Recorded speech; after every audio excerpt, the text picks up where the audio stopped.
حضرت صوبان کہتے ہیں کہ اللہ کے محبوب نے ارشاد فرمایا، میں اپنی امت کے ان لوگوں کو جانتا ہوں جب قیامت کے دن آئیں گے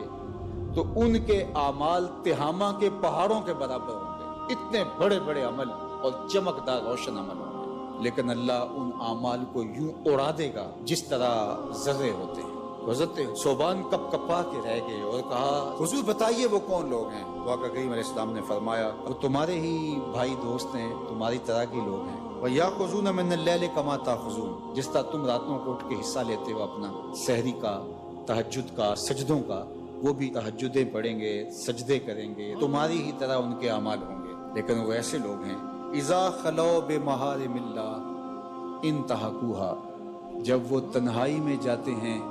تو پھر اللہ کی حدوں کو توڑتے ہیں، ان کی تنہائی پاکیزہ نہیں رہتی، ان کی تنہائی ناپاک ہو جاتی ہے، تنہائی میں اپنے آپ پر قابو نہیں رکھ پاتے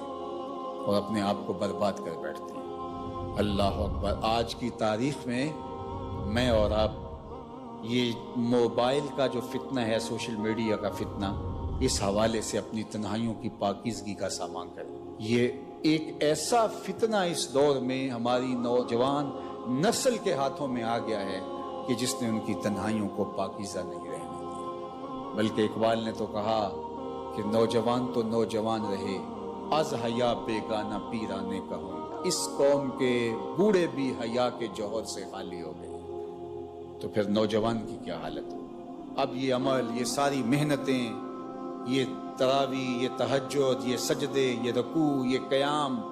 یہ اعمال خیر، یہ صدقات، یہ کتنے کتنے کام ہیں، اگر پاکیزہ تنہائی نہیں رہتی ہے تو اللہ ان کو یوں اڑا دے گا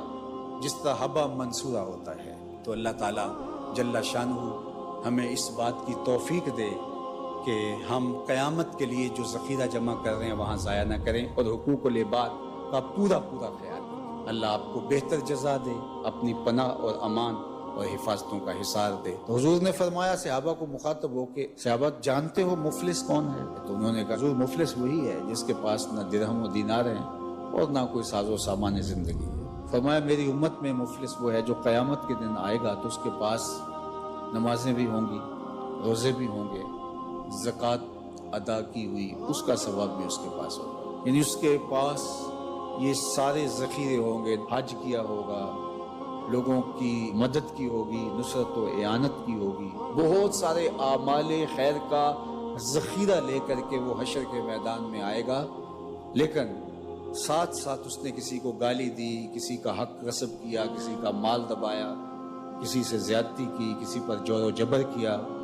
کسی پر تہمت لگائی، کسی کو الزام دھرا، تو یہ بھی اس نے ساتھ ساتھ گناہ کیا، تو یہ سارے اپنا اپنا حق لینے کے لیے کھڑے ہوں گے۔ اب قیامت کے دن جو سکہ رائج الوقت ہوگا وہ یہ درہم و دینار تو نہیں ہوں گے، وہ اعمال ہی ہوں گے۔ تو اب ان گناہوں کا تاوان دینے کے لیے کیا ہوگا؟ فیوتا ھذا من حسناتہ و ھذا من حسناتہ،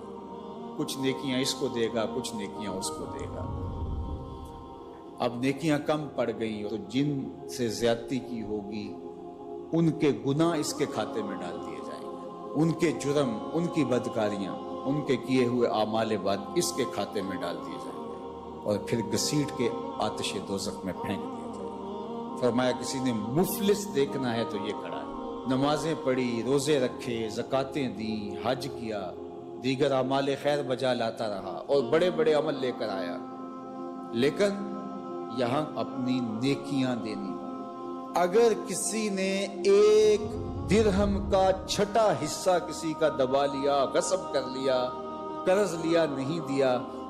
جبرن چھین لیا، دھوکہ کیا، فراڈ کیا، 2 نمبر مال کے ذریعے سے درہم کا چھٹا حصہ ہتھیا لیا، 700 نمازیں جو جماعت کے ساتھ پڑھی ہیں دینی پڑے گی، اور جو سویر سے لے کر شام تک دونوں ہاتھوں سے اللہ کی مخلوق کو لوٹ رہا ہے، ذرا دیکھے قیامت کے دن اس سے بڑا مفلس کون ہو؟ اب اس کے پلے کچھ بھی نہیں۔ اور جب کوئی بندہ اللہ پر کامل بھروسہ کر کے بیٹھ جائے اور اس کا اللہ پر توکل مضبوط ہو جائے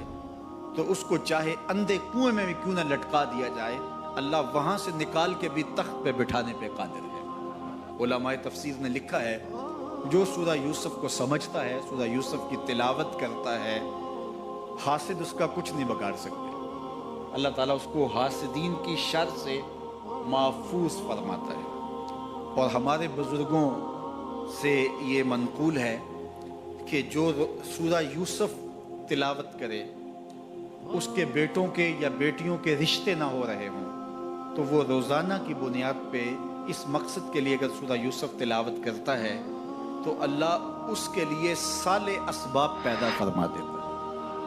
بہترین اچھے اور صالح اور نیک رشتے اللہ تعالیٰ اس کو نصیب فرما دے گا سورہ یوسف کی تلاوت کے ساتھ. تو سورہ یوسف ہماری زندگی کے اندر روشنیاں بھرتی